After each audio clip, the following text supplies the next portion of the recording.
Hello students, in this lecture we'll be unfurling the attributes related to WTO. Here we'll be first of all understanding the emergence of WTO and the features of WTO. As far as emergence of WTO is concerned, uh, it dates its existence back to the 8th round of Uruguay, and that is known as Uruguay round of GATT negotiations. At that time, it was analyzed that the GATT was not performing well, and there were the dispute mechanism that was existing in GATT was also not functioning well, and there were disagreements as far as trade agreements were concerned. So this was a major benchmark that led to the initiation or the establishment of WTO. The conclusion of the Uruguay round resulted in demise of GATT and replacement of WTO, and WTO basically incorporated all the provisions that existed in GATT, and a number of provisions were also added to it. It started with the Uruguay round basically started with the discussions on following.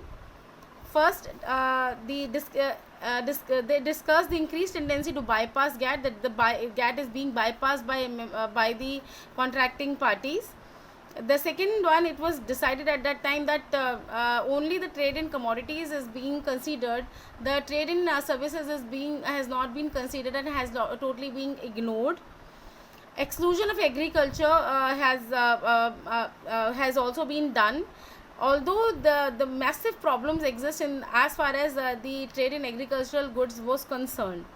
So these problems related to the fact that the subsidies and other protectionist measures were given by the developed nations. They were giving subsidies to their own domestic industries, and they were having this approach that the domestic industries should be given more and more benefits. They should be given more and more incentives so that they are able to combat the competition with the external entities who are going to compete with their economies.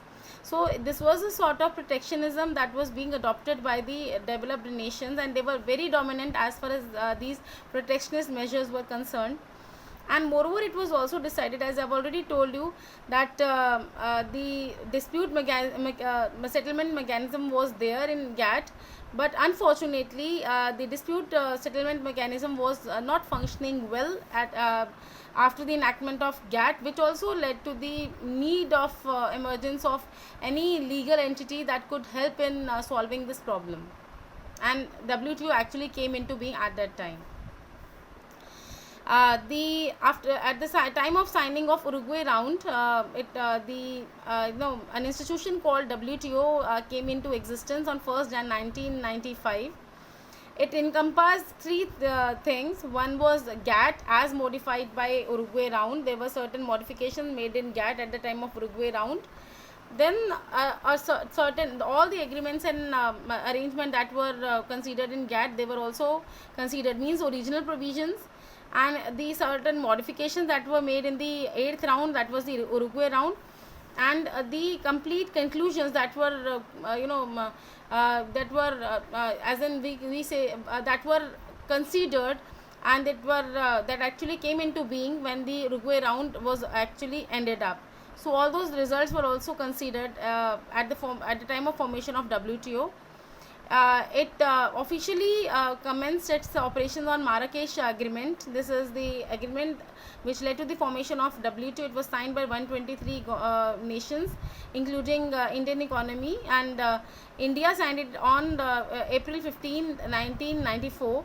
And finally, the GATT was replaced, and WTO came into being. So the general agreement on trade and tariffs that was commenced in 1948, it ended up on that particular date.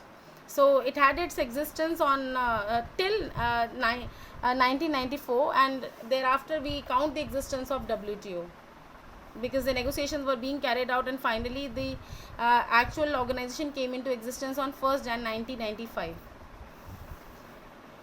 Here we talk about trade between the parties, participating economies, by negotiating trade agreements or whatever disputes exist in form of imposition of trade quotas or any sort of tariffs or duties. So these discussions are a part of WTO.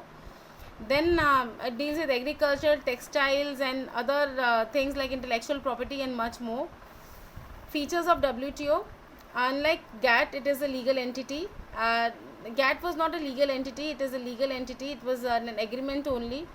Unlike IMF and World Bank, which were two institutions that were part of Bretton Woods, it is not. They always favor UN.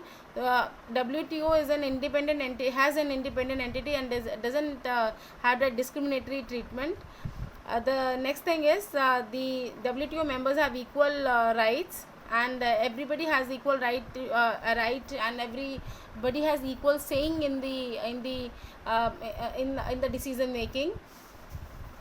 The agreements on under WTO they are permanent and binding. It's not that they have been prescribed and they are not being followed by the other countries, and there is a controversy going on between the economies.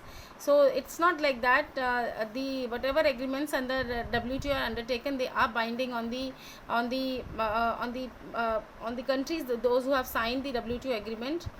Unlike that, its approach is rule based and it is time bound. There is a time span which is given, and if it has to be done, it has to be done. This is the approach that is used by WTO while initiating any sort of trade agreement and enforcing any sort of trade agreement.